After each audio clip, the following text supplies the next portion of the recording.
good morning, or whenever you're watching this.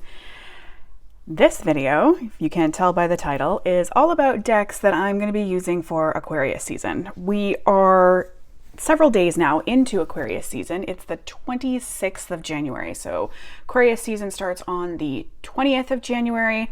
So these are the decks that I have been using in the last 6 days and decks that I plan on using for the rest of Aquarius season. I don't typically structure the use of my decks in this manner. I tend to go seasonally. Decks that give me winter vibes, decks that give me spring vibes, etc. This will be the first time I'm going to do it by zodiac sign. I'm going to try it this way for the rest of the year. I'm trying to learn more about astrology and zodiac signs, and I think that this would be a really good way to try and get to know them better, to learn them. So next season we have Pisces. I don't know anything about Pisces, and I don't know anything about what decks I would use for Pisces season. So I think it'll be really fun for me to learn the zodiacs in this way, research them a little bit, and then go through my decks and say, okay, based on what I've read about Pisces, these are the decks that I think will work for this season. That being said, I don't limit myself and I don't limit the decks that I use. So for example, Light Seers is not in this video, but if I feel like using Light Seers during Aquarius season, I use it. I don't put any of my decks away in storage or anything like that. They all stay out and they all get used when I feel like using them. So there's also that minor disclaimer, but these are super fun because it's really subjective, and what I pick for Aquarius season, someone else might not pick for Aquarius season, and Aquarius is my season. I'm an Aquarius baby, February Aquarius baby. So we are surrounded by amethyst. I have a lot of amethyst because it's my gemstone. It's my gem. So we're going to take all these lovely Aquarius vibes, these lovely amethyst vibes, and we're going to start the video. Deck number 1. This is probably the least Aquarius of all the ones I have picked out, but it still gives me Aquarius feels. And it could just be because of the time of year. This could be a potentially seasonal pick. Spilling into the Aquarius pick. But there's something about a collage deck that does make me think Aquarius. And I think it's the creative side of an Aquarius, that imagination side of an Aquarius. I, as a kid, used to do analog collage all the time. Not well, but I did it all the time. So I definitely think that this is something that Aquarius kids do. Again, not limited to only Aquarius peoples. Anyone can collage, obviously. But I think I don't know, it just makes me think of an Aquarius kid, like cutting things out, making mood boards before we even know what a mood board was, before we knew what it was and how to use it and why we were doing it. That's what we were doing, cutting out magazines on your bedroom floor. So the fact that this deck is collage-y, it's my only collage deck, I believe. It gives me the Aquarius feels. Also, the winter feels. Let's dive a little into that while we're here. In the Northern Hemisphere, I do think that the colder months, the winter season, is a time of reflection. It's not a time of action. And this deck, for me personally, is quite reflective. So I do think that that also plays a part in why I chose this deck for Aquarius season, because it's more so a reflective time of year. What can I work on? What can I expect in the coming months, in the coming year? Another thing that I've kind of been mentally playing around with is not necessarily partaking in New Year's based on the Gregorian calendar. I think, maybe New Year's is for a lot of Sabbath people who celebrate Sabbats or whatever. It maybe starts an Aries season. I think that might be a good place to start for New Year's resolutions, for putting things into action. This January, I've really just been focusing on what I want for myself and how I want to get there, not acting upon it, contemplating, planning, strategizing. Next deck. This one is strictly because of Valentine's Day. The color palette certainly does not give Northern Hemisphere February feels. I don't know why I keep those. I should really throw these things out. I just can't bring myself to do it. Modern Love Tarot by Ethany. So yes, Valentine's Day, we've got gold hearts on a pink background. Need I say more? Yeah, just, I do think that this one speaks for itself. And I do love how Ethany made this deck very inclusive. It's very well done, but very bright colors. And not a deck I would necessarily choose to use in a Northern Hemisphere February month, but because it's all about LOVE. Oh, some of you might be too young to remember that. It's a little Ashley Simpson for you. Yeah, it's a love deck. It's a February month deck. And I do quite enjoy, even though a lot of the imagery has been changed, adjusted to reflect relationship scenarios, there's little nods to the RWS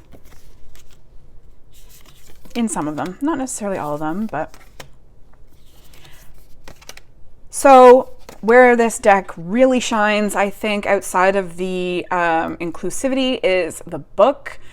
This is a deck that's been talked about. We know this deck, but I'm going to talk about it again, briefly. The book comes with a general love meaning, a single and loving it. Also gives you 3 keywords at the top. You have ready for love / dating, committed relationship, struggling relationship, and the end. So that's where this, look at that. That's crazy. Love it. Love to see that. Love to see people branching out in guidebooks and, you know, doing different things, especially with the imagery in this deck. The inclusivity in this deck. Love it. Now, that being said, I don't do paid readings. Like, you can't contact me for a reading, so I really just read for myself. I'm single and loving it. No plans on changing that anytime soon. One of my favorite judgment cards. So well done. So really the only thing that applies to me with this deck is the single and loving it category in the book. And my friends who I would read for, like for funsies, they're all in committed relationships. So, you know, it's kind of limiting for what I can use the deck for in that sense. But I still love it. I still bust it out. She still gets some love. She's here. She's beautiful. She gets used in February, which is Aquarius season. Now, I only have 2 oracle decks throughout this whole thing, so let's do one of them. An obvious one. We have the Seasons of the Witch Imbolc. I've only had this deck long enough to really do one reading with it. It was quite enjoyable. I just pick these decks. I typically just pick one card. I don't really do a whole lot of spreads. Now this does have an Aquarius spread, I believe. Yeah. So for sure, I will be doing that one.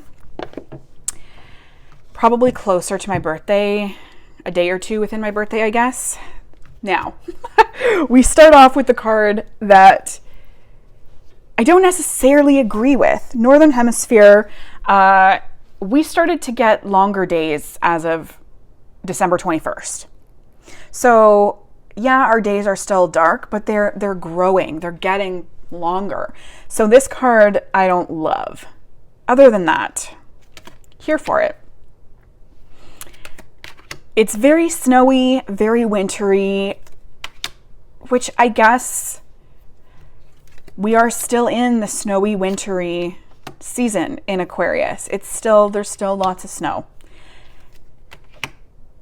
But for some reason, I don't associate Aquarius season with winter, with snow. I don't know why. This is obviously a very personal, very me thing. So when this deck came out, oh, here we have a coming of spring. But when this deck came out, I kind of struggled with the depiction of snow in it. There are hints of spring coming, but there are also still those cards where it's very snowy, very chilly looking. And it's obviously just a personal preference. This would not be like part of a review for this deck at all, because I do love this deck. I do love this series. I have them all so far. I think I'm just bitter about being a winter baby, okay? I think that's what it comes down to. I've had a pool since I was 8 years old, and I've never had a pool party for my birthday. We just discovered the root of the problem.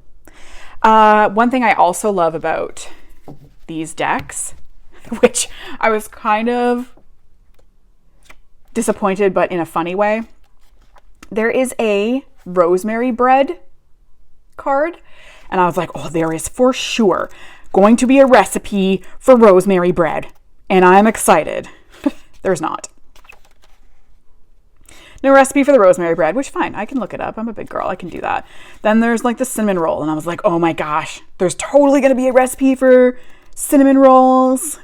No, but there is a cinnamon and coffee simmer pot, so that's good. So I do love these decks for that. I'm trying to think of what does have. I don't know if there's an actual recipe. And then I saw a casserole, and I was like, all right, that's where the recipe is going to be. I don't think there's anything for casserole, which is fine. Like, I'm just, yeah, no, not at all. I'm just playing around. There was definitely something that had a recipe, though, I saw. Now I can't remember which one it was. Was it garlic? I don't think garlic has anything. Oh no, it does. It has a protection spell. It was just kind of funny because all the ones that I was like, there's for sure a recipe for this. And I flipped to the book and I was like, nope, not a recipe. Again, there are some cool things, just not a recipe. I was just wrong on every count. Incense, I think, has incense that you can make. Anyway, great book. Love it. Love to see all the cool things they put in those books, even if it's not a rosemary bread recipe. That's fine. I'm not bitter about that either. Next, let's do these. These are a dual. They come as a pair in this video. And probably because they have, I don't know if she's the author or if she is the artist. Either way, Kay Steventon. We have the Spiral Tarot and the Celestial Tarot. Let's start with Spiral. Aquarians, I feel, are celestial? I don't think that's the way I want to say that. I don't know. When I think of someone being celestial, I think of an Aquarius. Don't ask me why. Of course, we've got the purple borders, so yes, please. I do enjoy the size of this deck as well.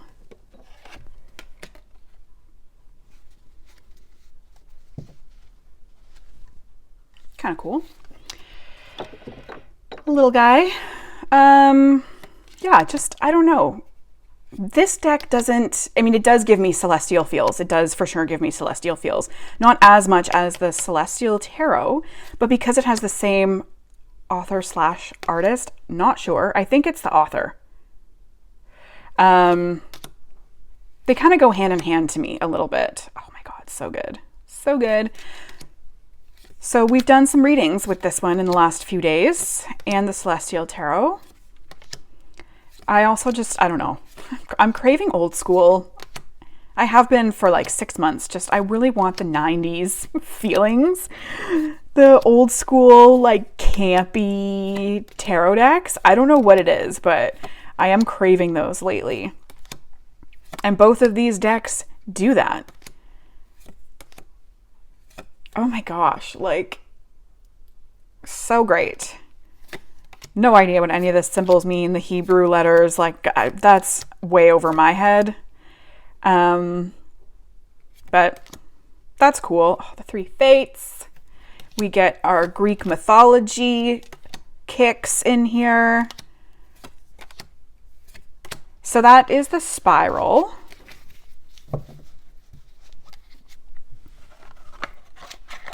And then for Celestial, again, they kind of feel samey. But we're still going to look at it. And I don't even know why I feel like Aquarians are celestial. I don't think celestial is the word I want to use, but it's the word that's being used. I don't know. I don't know what it is about celestial and Aquarians, but I feel that they are. Maybe like, I don't know, a little out there, a little outer spacey. Maybe Aquarians have a tendency to be more into astrology. Probably not. I'm not going to group that together. I'm not going to say that Aquarians are more astrology driven. I don't think that is the case, but I don't know. I'm spitballing why I think Aquarians are celestial. And it's also the color palette as well, like the blue border, the purples, the swirling. I don't know. It's very Aquarius to me. Let me have it. Just let me have it. Okay. Again, we've got some Hebrew, the Tree of Life. I couldn't explain the Tree of Life to you if someone was holding a gun to my head. Don't know it. Do all the cards have it? I don't think so, because this guy didn't have it. Nay. And this one doesn't have it either. You know, I have a lot of goals for myself. I tell myself I'm going to learn the Tree of Life. I'm going to learn the Hebrew letters. I'm going to learn all, like, even the elemental signs. I'm like, And these, I'm pretty sure that's Capricorn, Saturn. I'm getting better. We are learning. I got sidetracked. So that's the Celestial Tarot.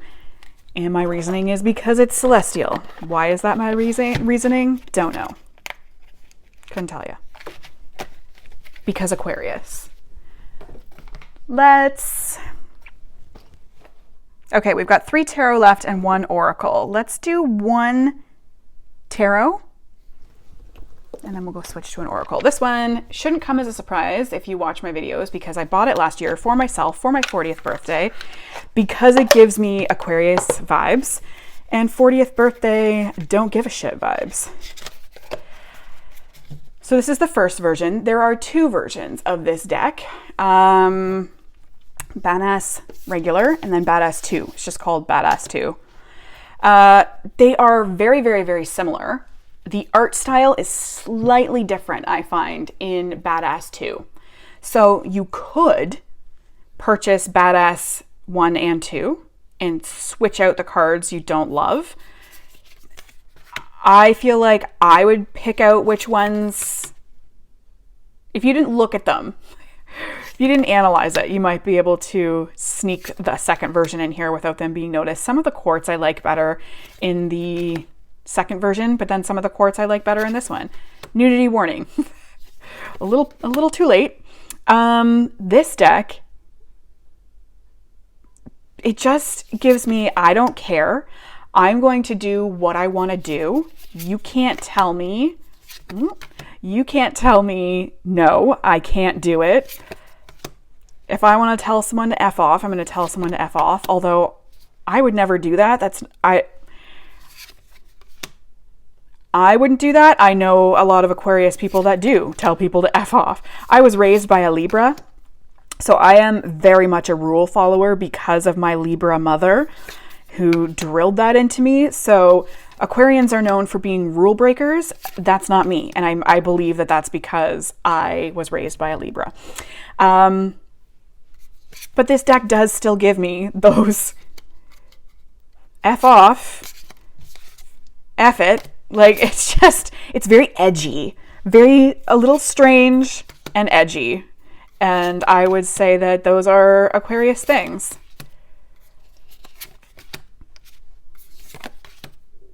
It's such a, I don't know. I had to have it. When I saw it, I was just like, this is an Aquarius deck. I turned 40. This was last year. I'm buying it for myself because it's perfect. It's a perfect 40th Aquarius birthday gift. And I stand by that. I think this one has, yeah, you can, there's a couple extra, no, one extra. Uh-oh. There was definitely 2 extra because the lovers had an extra card as well. So I think there's 2 lovers in here. I'm gonna have to figure that out. It does not come with a book, which is, I wish it would, because it does have real people in it. Like, this is the first documented female tattoo artist in the US. I cannot remember her name. So they are real individuals. So I've had to do some Google reverse image searches to figure some of them out. I think I did one on that person. I think this guy's just a model. So yeah, I mean, they're self-explanatory image-wise. This is from The Nanny, I believe. She's her mother, her grandmother. But yeah, it would be cool to know the selections. Wolf of Wall Street, is that what that one is?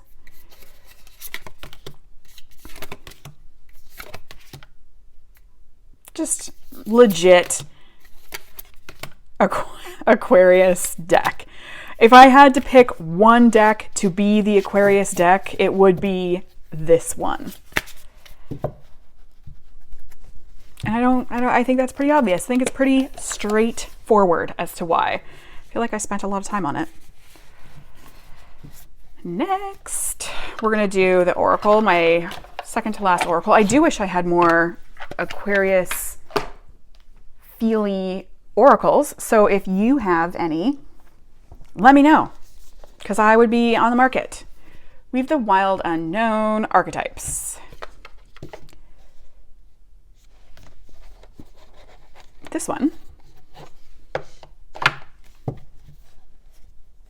I feel like it kind of goes with the Ritual Tarot as far as the time of year, maybe being in a more reflective state of mind. And it's kind of funny because I was not connecting to this deck at all, to the point where it briefly crossed my mind about rehoming it. And I don't want to. I will not be rehoming it. I don't know why. I just want it. And then I pulled a card the other day that's not in here because it's on my dresser, the Cave. And I just think it's so appropriate for this time of year to have pulled that card. You know, it's a time where you're maybe going into those darker corners of yourself. I don't necessarily like to cliche say that this time of year is a time for shadow work. It's just, I think we have time for shadow work this time of year. You know, in the summer, you're off, you're doing things, you're going places, you're having fun, it's light, you know, both energetically and physically outside. So I don't feel called to do the shadow work in the summer. In the winter, in the Northern Hemisphere in February, you aren't really doing anything else anyway. And like I said about the New Year thing, like I don't really want to be acting right now. I want to be reflecting. And this is a good reflective deck, just like the Ritual Tarot. I do think it does help to get into those corners of ourselves or evaluate our relationships with these archetypes. Evaluate our opinions of these archetypes. And of course, the aesthetic, like the white background,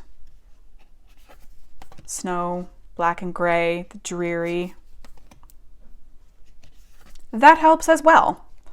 But that's not what this video is about. I think it just is yet another reason why this deck would have been chosen by me for Aquarius season. And the cave card that I pulled, it was one of those like moments, like, yes. And it was just, it kind of made me feel happy to finally have pulled a card from here that made sense to me, that I connected with. I'm not well versed in archetypes, so I do think that's kind of part of the problem with that deck. I don't know too much about archetypes. Second last. Tarot del Fuego. This one is new for me. And I bought it kind of along the same lines as the Badass Tarot. When I looked at this deck, I saw Aquarius online. When I looked at the pictures, it was Aquarius to me. And then when I started using it and started going through it, not so much. It started to take on a different feel. It still does give me Aquarius feels. That's why it's in this video, because of how weird it is. It's just a little strange. And I do think that weird is one of those keywords for Aquarius. It's bizarre. It's out there.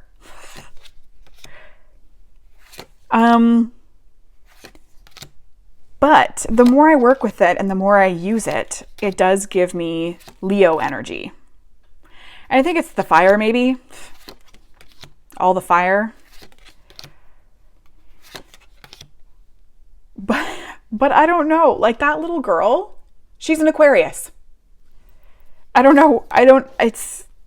I wish I had better ways of explaining and articulating, but again, this is such a personal thing. Decks that you use with zodiac signs, zodiac seasons, especially your own. To me, it's just, this deck makes you go, what is that? What is happening? And that, I don't know, there's something so Aquarius about that. The strangeness, the oddness, the eyeballs everywhere. Now, the artist did say, I did read somewhere that he said the more eyeballs someone has in his drawings, the more intuitive they are. Interesting that this Ten of Pentacles has just a regular set of eyeballs. There's not many beings in this deck that have one set of eyeballs.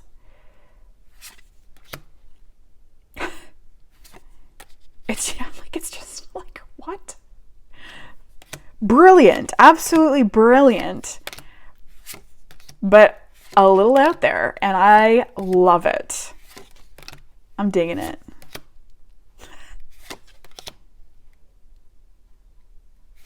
This was kind of confusing to me, this card. I think I talked about it in a video somewhere. But yeah, it's just, I think that, is that a self-portrait of him? I'm not sure. It kind of looks like him. Yeah. Here we have got that cave. I pulled this last night for my full moon reading. Yeah. So it is an Aquarius deck still for me. Not as much as I thought when I originally purchased it. But it still has just that bizarre, like, I don't know. Kind of funny, kind of eccentric.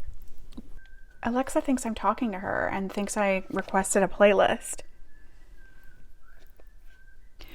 I would let it go, but I don't think YouTube likes that. Last one, Lilifer Gold Edition.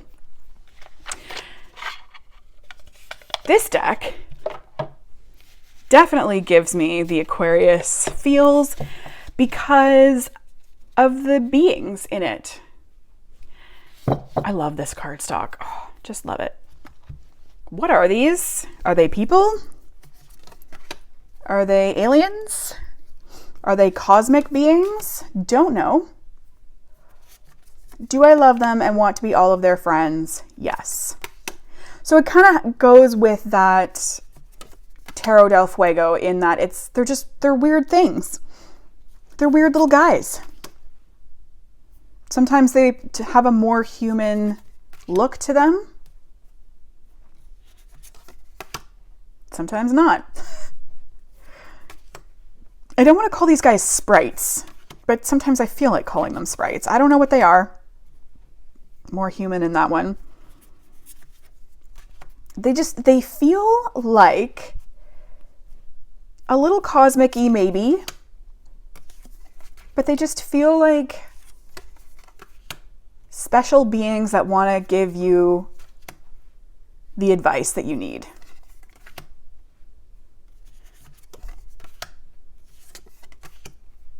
And a little bizarre, a little strange. So when this deck first came out on Kickstarter, I was not drawn to them. I actually didn't like them, and that's why I didn't back it on Kickstarter. I wasn't feeling a connection for them, towards them, with them. And then the more I looked at it, the more I actually did like them. And the more I wanted to be friends with them. So I backed the gold edition on Kickstarter. And here they are my friends. Now they're my friends. So that's it. That's the last deck for decks for Aquarius season. And if you have any oracle recommendations, let me know. What do you think is a good Aquarius oracle? Thanks for watching.